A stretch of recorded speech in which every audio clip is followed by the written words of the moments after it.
Eder, Mac, Pallister. Claudio Sterpin fu deriso anche quando parlò dei cinghiali che avrebbero sicuramente attaccato il corpo di Liliana se fosse rimasta lì più giorni del previsto.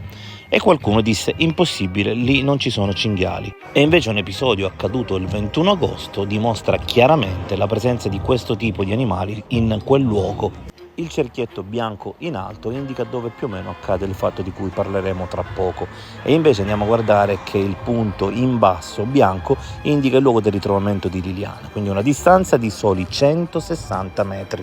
2 giovani sono state trasportate in condizioni di salute precarie al pronto soccorso dell'ospedale di Cattinara, dopo essere rimaste vittime di un violento incidente che si è verificato poco dopo l'una di notte del 21 agosto in via Alfonso Valerio, all'altezza dell'ex OPP.